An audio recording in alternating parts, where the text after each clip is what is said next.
Hey everybody, this is our fun holiday episode, but we are talking about some things that little ears may not want to hear around the holiday season, mainly Santa Claus. So if you have little ones, make sure that they're not listening to this episode. Thank you. You're listening to Shoe In, covering the ins and outs of all things footwear, from sneakers to heels, loafers to slippers, and every type of shoe in between. Brought to you by the FDRA. The Footwear Industries Association focused on retail, trade, politics, and fashion, helping create and enhance conversations on all things footwear. And now your footwear insiders, Matt Priest and Andy Polk. Happy holidays! Happy holidays! Happy holidays! Buy shoes. Or for me. For me, send me shoes, size 12. Anybody listening? Jasmine, what size are you? We're greedy bastards.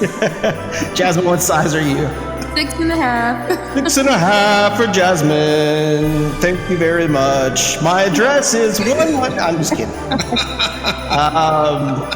Folks, happy holidays out there to anyone celebrating Hanukkah, anyone celebrating Christmas, anybody celebrating Festivus for the rest of us, like the Seinfeld folks. I have some grievances. Exactly.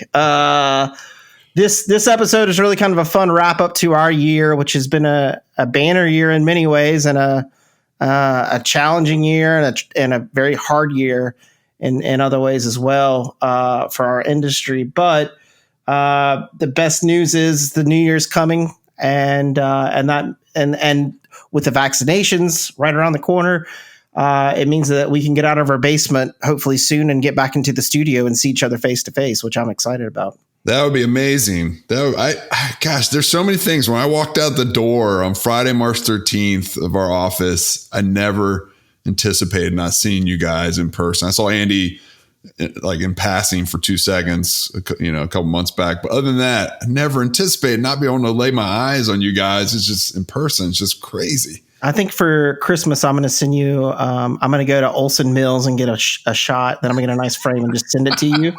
And you can put it on your desk every day while you work. So I'm right there with you, Matt. Andy, I would love that. And what I want is like the side view and then the silhouette, like up in the top right-hand corner on the same photo. That'd be awesome with a different look. Yeah, well, I was going to put a woof there, a woof howling at a moon. I've seen those in some southern states, and they seem very popular for some reason. I'm not sure why. Yeah. But yeah, I'll consider that. I'll talk to them about doing that for sure. I'm sure they still can and throw it back. Hilarious. So let's talk a little bit about holiday traditions as we're getting into it. Maybe a little bit about holiday shoes, because I can tell you, my youngest Ava, who is now 2.5, is obsessed with Christmas shoes. She has a pair of red little toddler shoes that she will not take off, and she's been wearing them for the past month straight, talking about her Christmas shoes. So I don't know if you guys have Christmas shoes that you wear or shoes for Christmas that you're looking to purchase, but let's just get into it. Jasmine, what do you have Christmas shoes? Did you ever have Christmas shoes? And then what are you looking at this holiday season that's really kind of you're kind of eyeballing and wanting? I won't say I had Christmas shoes, but I had a lot of patent leather slip-on shoes as a kid for this time period. A lot of stockings and patent leather shoes. I would say also like last year, I don't know if you guys remember, I think it was last year, we all got like holiday slippers, and it had like, it was jingle, it made noise. I forget who sent us those, but we all had like slippers that made noise. So I'm actually in the market for some more like holiday slippers, because I think that will kind of be my thing, because I do holiday pajamas and stuff too, but I've never bought myself a pair of slippers. So I'm interested in getting something like that. As far as shoes, I've definitely been buying a lot of shoes over this time period, not holiday specific, but I've been just buying a lot of apparel and shoes. I don't know if I feel like I'm getting prepared for a season of being outside more or what, but I just have this pull to shop online, and it's just happening. I feel like it's not in control. I'm just, on there scrolling, and it just happens. It's a drug. Yeah. They got you. Matt, what about you and your family? Gosh, it's weird. I've had a lull in purchasing shoes lately, which is not like me, as we all know, and mock incessantly, which is appropriate. So, I don't really have my eye on anything. We typically rock slippers. Christmas Eve, we go to Christmas Eve service at church, and then spend time with my parents who are nearby and open family presents. Then on Christmas Day, it's like pajamas all day, slippers all day. Just kind of relaxing. I've got so many RG Berry slippers from the time when Greg Tunney was there to Bob Mulaney. We've handed them out at events. We've had coupon codes at events that I'm just like, I got a ton of slippers, and I've got these ones with like this like Australian wool in them from RG Berry, which are awesome. And I'm actually wearing them right this second. Nice. And so that's kind of my go-to. Although to Jasmine's point, I think Lisa's got some with like that are trees essentially. They're like little miniature Christmas trees she puts her feet into. So that brings a festive feeling for sure for our family. I still have a pair that Bob sent me from RG Berry a couple years ago. The slippers with like little bells, and I think they were trying to do like ugly slippers. Sweater type parties. Yes. So I still have that, and it's Get Lit.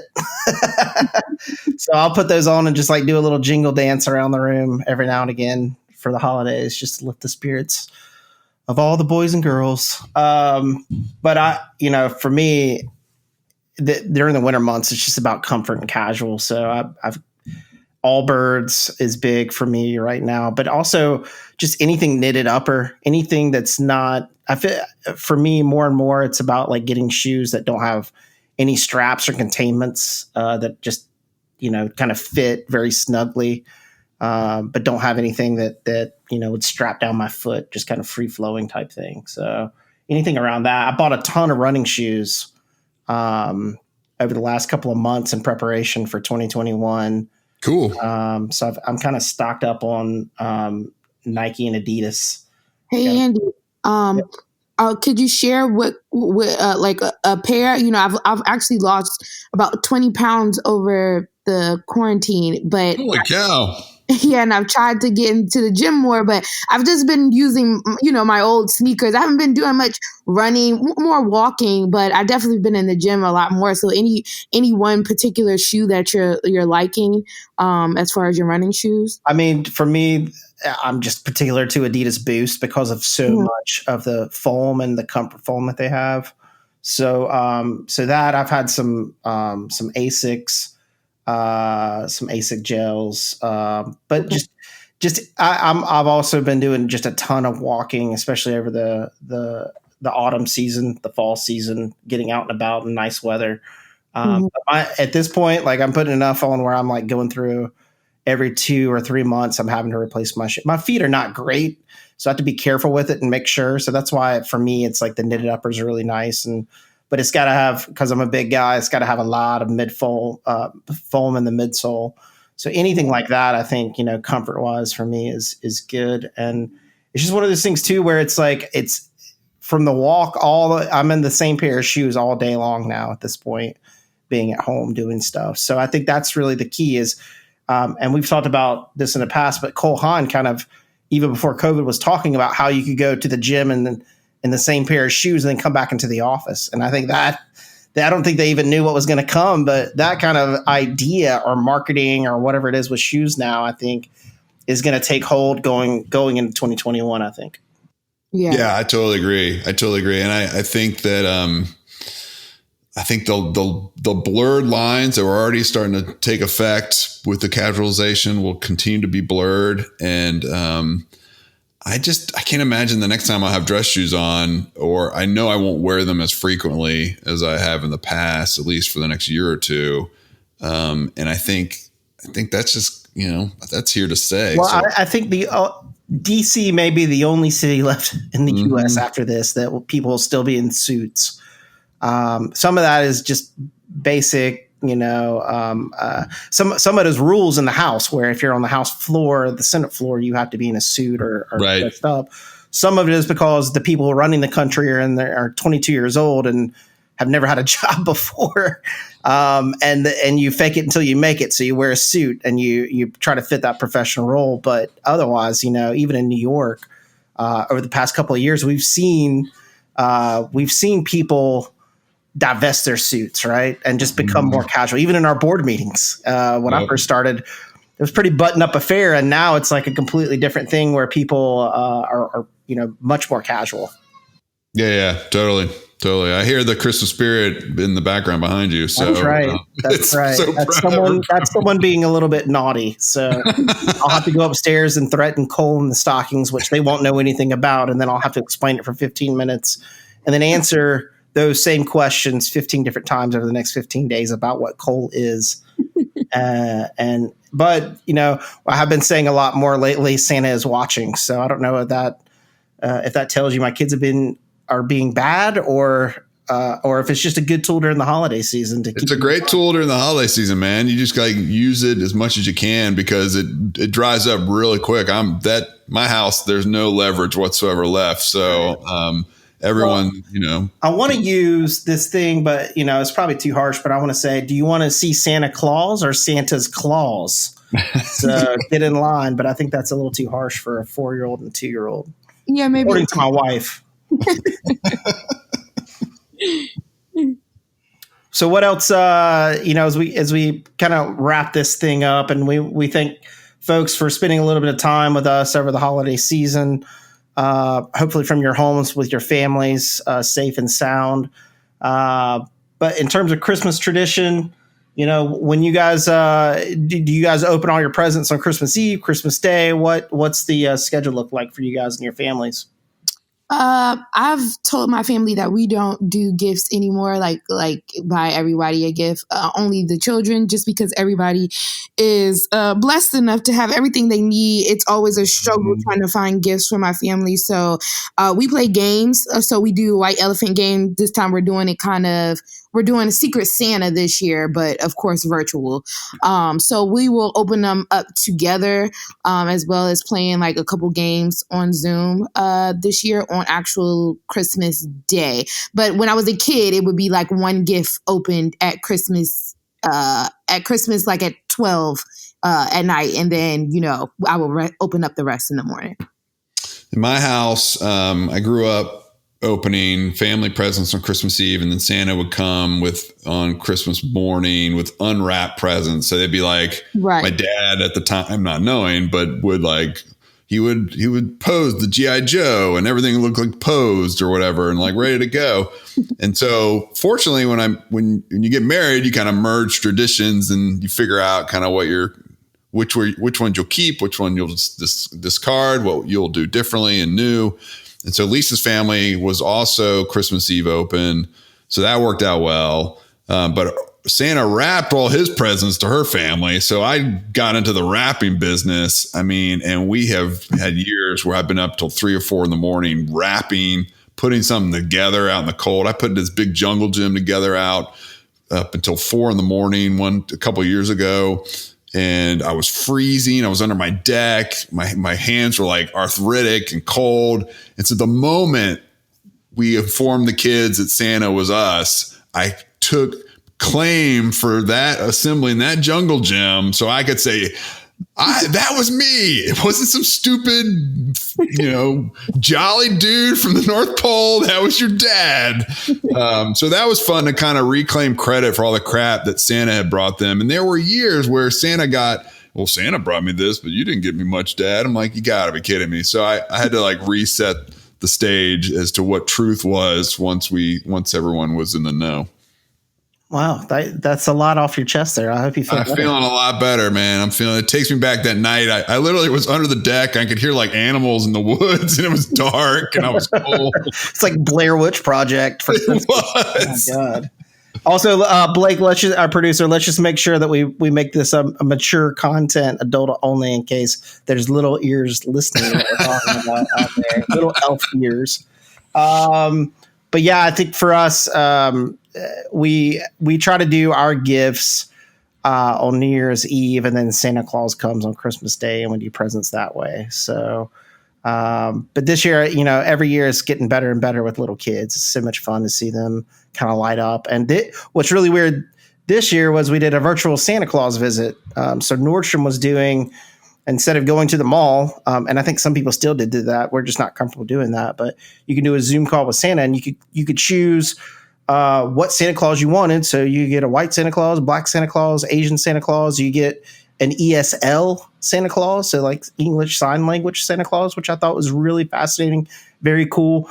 But it was like $25, I think, and the proceeds were donated to Operation Warm, which is one of our members now that provide coats and shoes to kids in need across the country, and a couple other charities. So that was really interesting, and as tough as it is, because I really did like going into the mall and just looking around and just feeling jolly, having some Starbucks, what is it, the mocha, the peppermint mocha, and walking around. And I'm not a huge fan of waiting in line for Santa Claus at the mall at all, but because I think that's probably where you pick up most of the germs of the holiday season.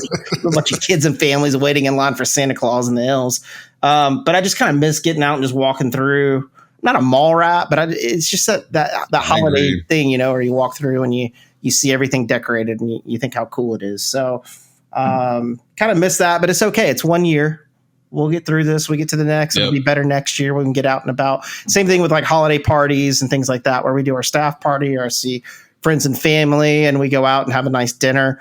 I miss that, but also it's going to be a lot healthier holiday season this year than it's ever been. And maybe we all need a break a little bit from that too. Yeah. I hear you, man. I do miss kind of the strolling through the mall and just the vibe that's out there. You have to basically create your own vibe for now, but we'll get back to it. Yep. Before we close out, guys, do you guys usually buy your kids or your spouse shoes for Christmas? I know that was always in my arsenal of gifts, was a couple pairs of shoes. Yeah, typically I'll get something for Kelly. This year, I don't think shoes were on the list. I got someone else in my family's shoes that I don't want to say in case they're listening. But I did buy a couple of pairs of shoes for family this year, for sure. Yeah, we usually have shoes. So I'm either like shopping right now to get a deal on them, or I'm angling for a free pair from somebody. So yeah, typically there's shoes under our tree. Yeah. Awesome. And we hope everybody has shoes under their trees as well. And again, thanks for taking a little bit of time to listen to this fun holiday episode, get to know us a little bit better, the folks who represent you in Washington and also as your business and trade association, trying to unify the industry as we head through all the COVID chaos into the bright sunshine of 2021. We wish you and your families a happy holidays. We wish you great holiday sales, and above all, just health and safety during this holiday season as you get together with friends and family. Keep wearing those masks, and pretty soon we'll be in 2021, where we will have an entirely new voices coming onto our show, talking about new things, new ways of doing business. I'm really excited about 21 and what it's going to bring. There are going to be some great industry leaders joining us on this podcast, the Footwear Industries Podcast, Shoe and Show, to help spread new ideas and best practices to all the little boys and girls in the footwear industry. So behalf of Matt and Jasmine and our whole crew, happy holidays. And until next time, when 2021 hits, Shoe-In is out. Shoe-In has been brought to you by the FDRA, the Footwear Industries Association focused on retail, trade, politics, and fashion, helping create and enhance conversations on all things footwear. For information about FDRA, visit fdra.org.